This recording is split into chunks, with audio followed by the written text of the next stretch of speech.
이어서 여론의 흐름을 알아보는 시간 이어가 보겠습니다. 오늘도 김봉신 대표 함께합니다. 어서 오세요. 안녕하십니까? 네, 반갑습니다. 한국 갤럽 조사가 이번 주에 나왔죠? 예, 네, 그렇습니다. 그 내용부터 좀 보도록 하겠습니다. 예. 개요부터 가보죠.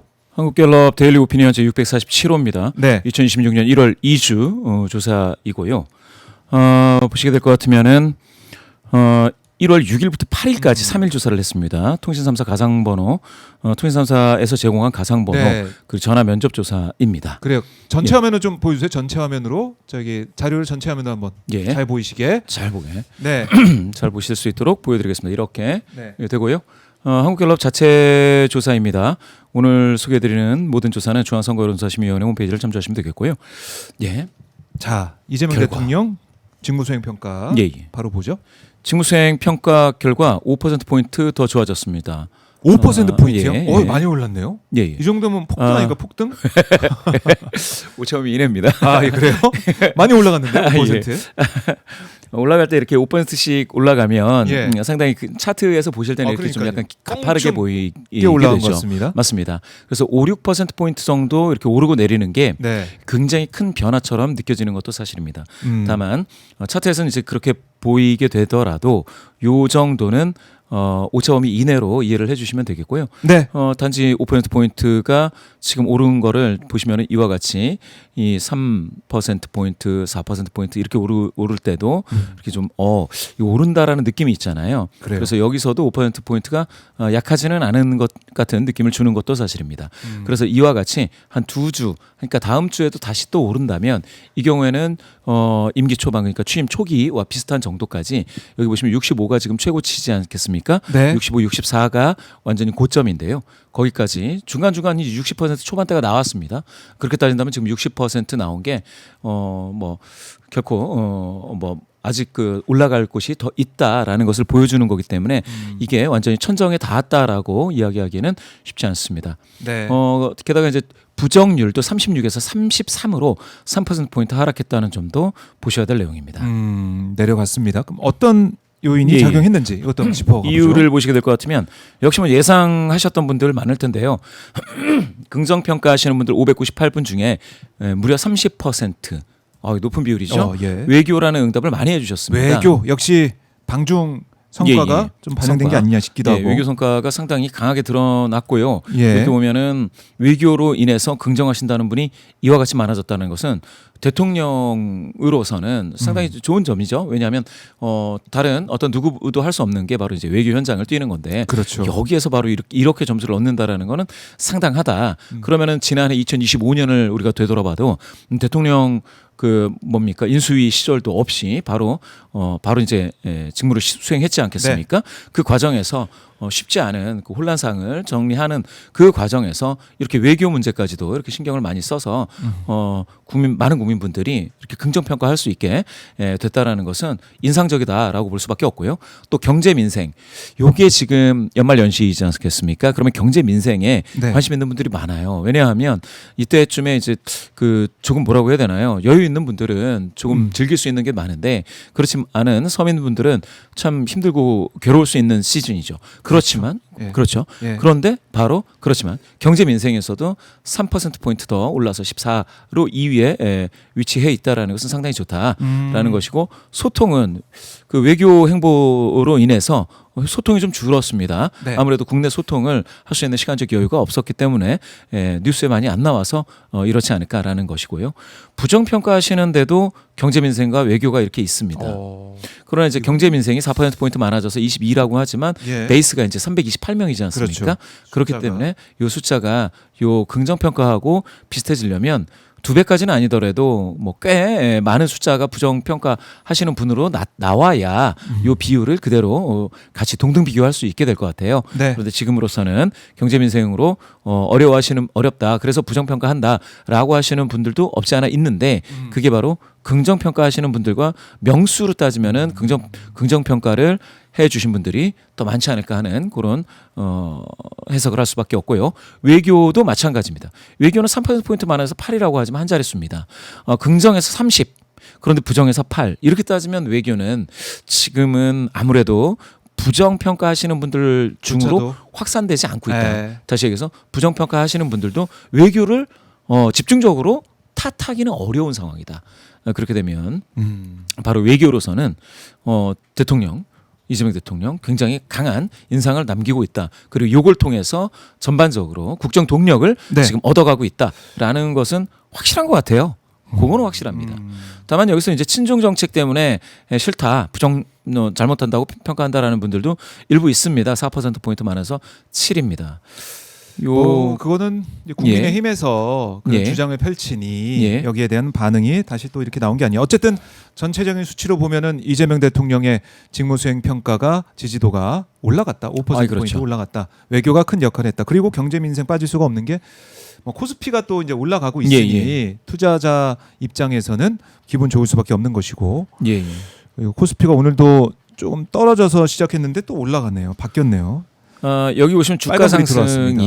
예. 주가 상승이 2% 긍정 평가 이후로 나오고 있습니다. 그래서 단일 예. 대답으로 항목으로 나왔네요. 예, 단일 항목으로 요게 항상 이렇게 높은 수치는 아닌데 네. 조금씩 나와요. 그 방금 말씀 주신 것처럼 그 여기 주가 상승을 기대하고 계신 네. 어떤 국민분들 입장에서는 주가 상승이 반가운 소식일 수밖에 없다라는 부분인데요. 나머지 보시면은 부정평가에서 뭐 과도한 복지 민생지원금이다 그랬는데 요거는 글쎄요. 최근에 예. 글쎄요, 민생지원금이 더 필요하다라는 의견도 많아서 이런 것들은 부정평가하시는 분들이 여기에 대해서는 싫다 하시더라도 또 긍정하시는 분들이 많은 그런 부분 그렇게도 나온다. 여기 보시면 민생회복지원금이라고 또 나오지 않습니까? 1%. 그렇게 되면 대략적으로 정책 때문에 정책이 뭔가를 실패했기 때문에 네. 이 대통령을 부정평가해야겠다. 이런 응답은 지금 뚜렷하지는 않은 것 같아요. 제가 봤을 땐. 그래요. 예, 자, 그렇습니다. 뭐 옆에 보면은 국방안보도 뭐 나오기는 하는데, 예. 예, 국방안보, 통합행보도 눈에 들어오고요. 통합행보. 네. 통합행보는 아무래도 이제 이해운 지금 그 장관 후보자를 뭐 만든다든지 이런 네. 과거와 관련되면은 글쎄요, 전 정부에 있는 인사들을 굉장히 좀 압박한다 이랬을 텐데 그 보면은 최근에 그 전현희 전 그 뭡니까 네, 위원장에 대해서 굉장히 그 지난 정부에서 압박을 가했는데 이번 정부에서는 그런 말이 많이 나오지는 않습니다. 왜냐? 보니까 그 장관 후보자, 장관 되신 분들도 지난 정부에서 되신 분, 송미령 장관 이런 분들도 그대로 하기 때문에 이 통합 행보는 오히려 이번 정부에서는 굉장히 칭찬받는 그런 내용이 아닐까 싶습니다. 그리고 그것 때문에 통합 협치 부족이라고 나오는 것도 일부 있기는 있습니다. 부정평가에서. 네. 그렇지만 지금 보면 이번 정부가 그런 면에서는 가장 그 통합을 노력하고 있는 부분도 있다라고 보여지기도 합니다. 네, 알겠습니다. 정당 지지도 볼까요 한번? 정당 지도. 저는 이 정당 지도를 보면서 약간 좀 놀랐습니다. 최근에 민주당과 관련해 가지고 굉장히 악재가 네. 많이 이제 드러나고 논란이 되고 있었는데 여기도 5% 포인트가 또 높아졌습니다. 아, 그래요? 예, 민주당이 40에서 와. 45가 됐습니다. 40에서 45%로 예. 긍정이 굉장히 높아졌습니다. 높아졌다. 오호. 왜 그럴까요? 어떤 의미일까요? 예. 어떤 의미가 있습니까? 여러 아마 가지가 제 있는데. 느낌에는 예, 이재명 예. 대통령이 또 하드 캐리하고 있는 상황 아닌가 이런 개인적인 생각도 들고. 뭐 그럴 수도 있습니다. 예. 이재명 대통령의 어떤 외교 행보에 의한 어떤 국정 긍정률 이 상방 압력이 네. 마찬가지로 여당을 밀어올린다. 이게 하나의 가설이 될 수가 있겠고요. 두 번째는 최근에 있어서의 최고위원이라든지 네. 어떤 원내대표도 마찬가지일 수 뭐 있는데 당원들이 20% 예. 투표기 들어가긴 한데 예. 그래서- 어쨌든 당원들이 예. 많이 더 전화를 받고 맞습니다. 있는 겁니까? 최근에 들어서 예. 두 가지인데요. 지방선거와 관련돼서 그 지난 신년 조사 이후에 본격적으로 조사가 많이 등장하게 됐습니다. 그러면서 열기가 뜨거워지고 있는 게 있고요. 예. 그 다음에 더군다나 더불어민주당 같은 경우에는 당내 당직 선거, 지금 최고위원 선거가 있기 때문에 네. 이런 여론조사들이 상당히 많습니다.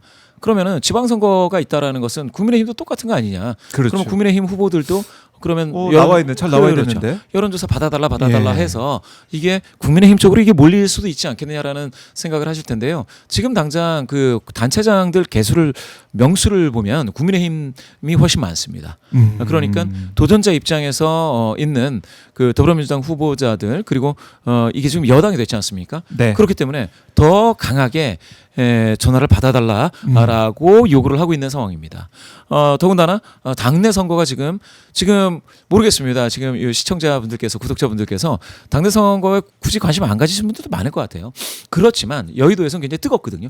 그렇기 때문에 그런 분들이 전화를 받아달라 하는 게 상당히 많습니다. 그러다 보니까 이런 현상이 나타나는 거죠. 지금 이거는 뭐 국정평가에서 어떻게 바뀌느냐인데 지금 보시게 될 것 같으면 더불어민주당 지지도가 4.8 그러니까 그 지금 보시면 48명이 더 늘었다라는 거죠. 그래서 더불어민주당 지지도가 5%포인트 더 높아졌다고 말씀드렸지 않습니까? 네. 이게 무당층에서 빠진 게 많아요. 또 밑에 보시면은 진보 성향이신 분들로 그래서 4.2%가 더 높아진 겁니다. 네. 그러니까 이렇게 더 많이 잡히는 거죠. 진보 성향이신 분들이 좀 더 응답 적극성을 띠고 많이 참여를 해주신다. 여론조사에. 그리고 무당층은 좀 빠지면서 더불어민주당 지지하시는 분들이 많이 많다. 응답을 예. 했다. 참 재미있는 것은 예. 전업주부 학생 이쪽에서 두 자릿수로 더 높아졌습니다. 대통령 긍정률이요. 그런데 여기 보시면 여성 중에서 10%포인트 높아졌는데 네. 이게 5천을 넘어섰습니다. 그럼 여성분들 중에서는 대통령의 행보, 외교 행보, 소통 행보 여기에 대한 긍정 평가가 싹 좋아지면서 그렇죠. 그렇죠. 그러면서 정당 지지도도 밀어 올리게 되는 그런 효과가 있다라는 게 여기에서 나타나는 것이고요. 네. 바로 무당층이 빠지면서 당내 선거 그리고 지방 선거에 관련해서 더불어민주당 지지하시는 분들이 더 먼저 오시는 거예요. 네. 여론조사에. 선착순입니다. 선착순. 먼저 오면 네. 그다음에 이제 그 무당층은 아무래도 이분들이 이제 민주당을 좋아하게 됐다라는 의미보다는 민주당을 좋아하시는 분들이 먼저 여론조사에 참여하니까 네. 올 수가 없죠. 그래서 아. 빠지고 있다. 이렇게 보시면 정확하겠습니다. 그럴 수 있겠네요.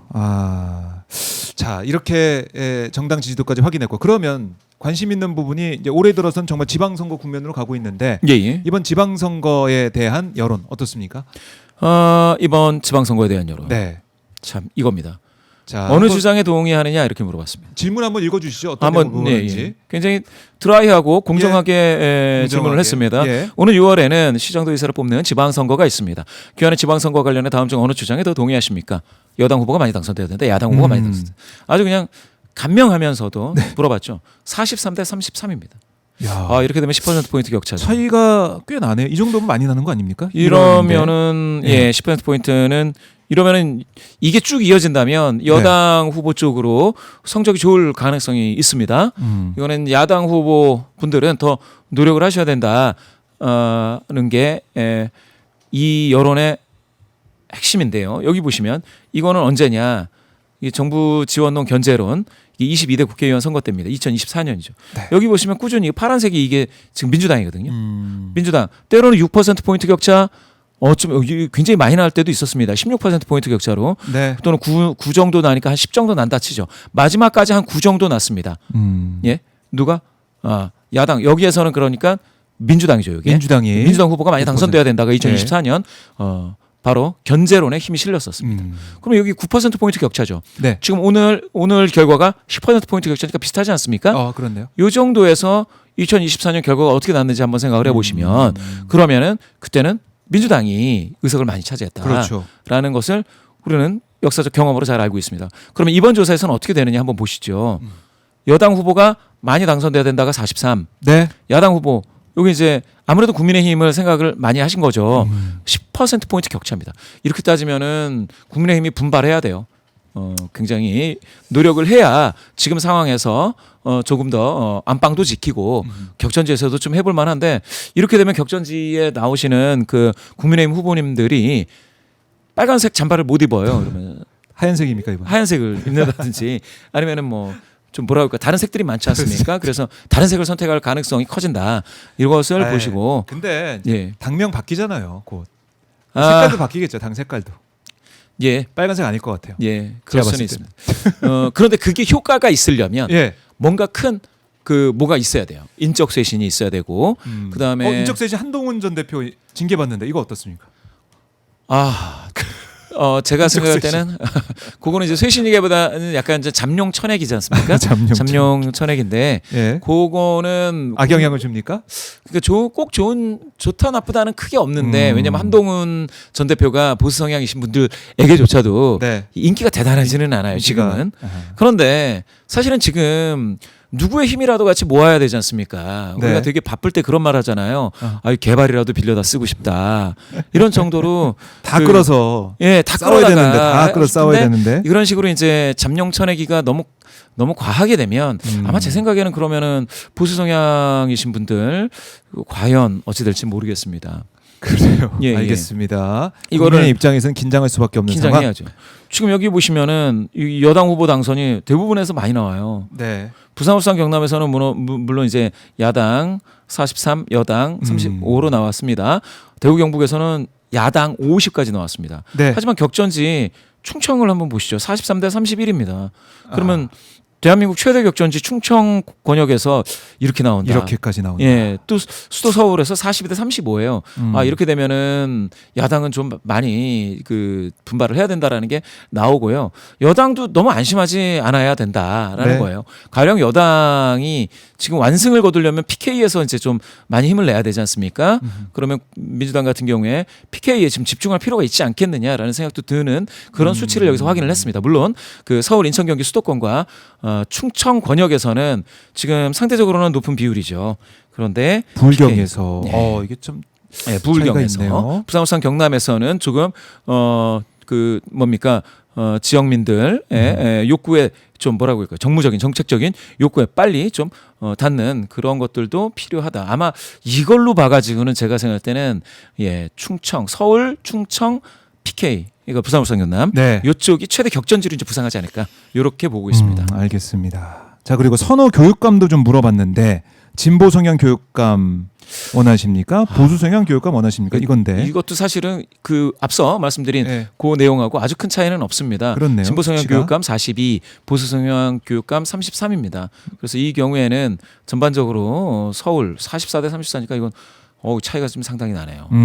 이 경우에는 최근 서울시의회에서 학생 인권 조례를 폐지하고 거기에 따라서 지금 현직 그 정근식 교육감이 거기에 강하게 좀 반발을 하고 있는 상황인데 네. 그렇게 되면 만약에 그렇게 폐지한 거 있지 않습니까? 다시 학생 인권 조례 예. 거기에 대해서 그 서울 시민들의 호응이 좋다면 이거 보수 성향 교육감이 이게 50 나와야죠. 그렇네. 그런데 그렇지 못하고 있다라고 하는 것은 어떻게 보면은 지금 그 진보 성향에서 좀 주장하고 있는 학생 인권 조례 네. 같은 것들은 일부 수정은 할 수 있지만 그걸 폐지한다라는 것은 좀 너무하지 않느냐라는 의견에 많이 서울 시민들이 공감하고 있는 것일 수도 있겠습니다. 예, TK 빼놓고는 전 지역에서 뭐 강원이나 제주는 충분한 샘플이 확보가 안 돼서 수치가 안 나왔지만은 대구 경북 빼고는 다 진보 성향 교육감 원한다. 과거에도 그랬었어요. 과거에도 언제였습니까?